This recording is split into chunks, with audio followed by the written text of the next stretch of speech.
Hello Star Wars fans, and my name is Jedi Jared, and recently Star Wars Celebration has ended this past weekend, so I'll be giving my thoughts and reviews on each one of the panels and days. One of the first panels on Friday was the Mark Hamill one, and he actually gave up a good point about how he was expecting in the script when he was reading how when the lightsaber flew to the right, he thought it would go to Luke's side. That would have been a great entrance. I do agree with that. That panel was kind of great. It was kind of funny. It was everything you want from a panel. And then the next panel was the Ahsoka one, which I find really fascinating because they talked about the free arcs that they were originally going to have with her in the Clone Wars. The first one was going to have her meet this guy named Nix, and they were going to go on like adventures together, and it was going to be like a relationship between them. The next arc would have been Ahsoka getting contacted by the Jedi to go underneath the Jedi Temple to find a ancient Sith artifact, and it was kind of cool to see that, and it would have gained more texture of what happened before, what stood before the Jedi Temple and the mythos. And then they said how she was going to put her hand on this door, and it was electrocuted by the Emperor, and it would have been like a little interaction. That was the closest you would see them to fighting.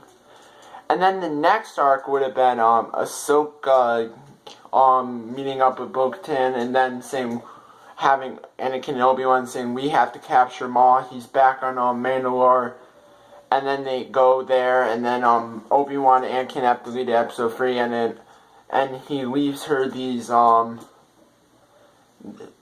to begin episode 3, and then he hands her all these clones as they have like Ahsoka plate and the Rex, and it was kind of cool to see the person playing Ahsoka start crying. It was kind of gave me tears because it was like, you never actually see this. It was going to be like a good moment, and it gives more texture to what the season 2 finale of Rebels was when they meet next. And then you would have her fighting Maul. And that's why her and Rex wasn't in episode 3, that would have been cool, and then you would see them fighting. And then after that, Order 66 would hit, and all the clones, he said, had a point where they go through trees and they point guns, and you find out it wasn't trees, it was a bunch of wolves. They attack him, she rides him when it was kind of cool. And then they talked about the duel and all that.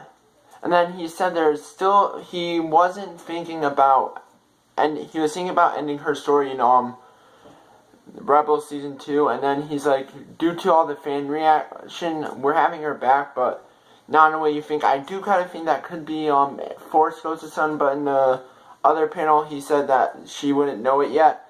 And then in after that they had like the Rogue one of the main ones.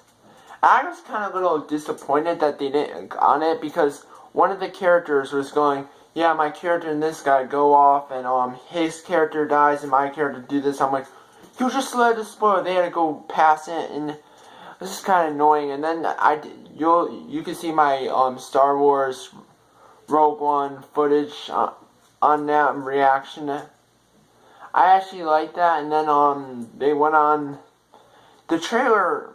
I'm mad that they didn't have that once, because I was expecting like a trailer. They had this all hype up for it, and then that's it. Nothing. We see it 3 times this footage. They were supposed to have it, I believe they were supposed to have it on the Star Wars Force Awakens on ABC Friday, and they wanted to do this whole thing, but then something happened with copyright and all that, so that's why. And then on day 2, one of the main panels that began with was the Anthony Daniels with Warwick Davis, who did Wicket, and that was kind of a funny panel because they had like great humor. And my favorite part was when he started talking about, he read the C-3PO comic with him getting the red arm, and it was kind of cool. You had the music and everything. It was like audible by Anthony, by the person who did C-3PO. It's kind of cool arc. And you can see my review for that comic, but it's just kind of cool. And then then the next main panel was the Rebels Season 2 panel, which I was so excited when I saw Thrawn. Then they have the new Thrawn book coming out, which is by Tiffany Zahn, who did Heir to the Jedi, one of the first things that started the whole Legends and all that, and got to the prequels. It was like one of the main reasons. It was kind of like building, and then they asked, is Mara Jade and Maz Kanata coming in, and Dave Filoni said that was a great idea, but probably not.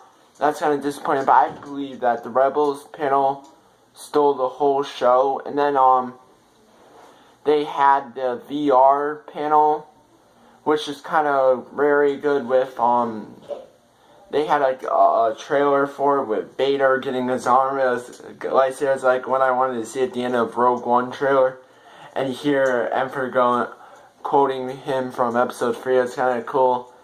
And then we also had the gaming, where they talked about how in one of the DLCs for Battlefront, they're going to have a Rogue One DLC, and then the Old Republic's going to have their next DLC, and it was all that. And then one of the people for the new for the new game coming out, they talked about theirs, and they said in that E3, if you look at their thing, you can see little Easter eggs.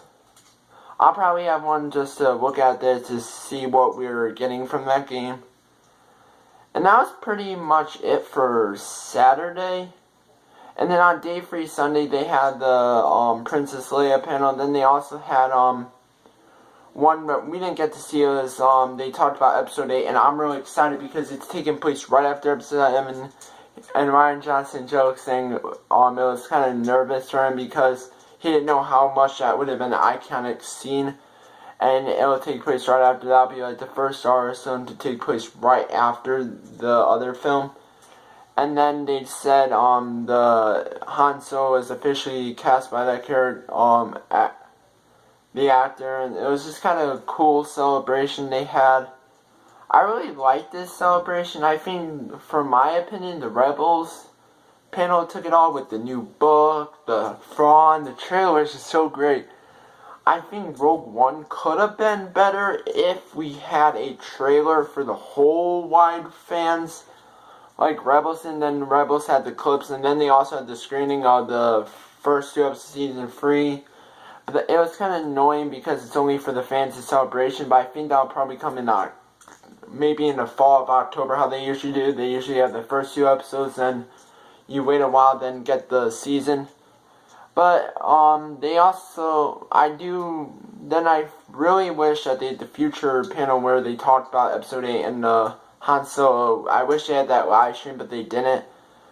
But they didn't, so I kind of am annoyed about that.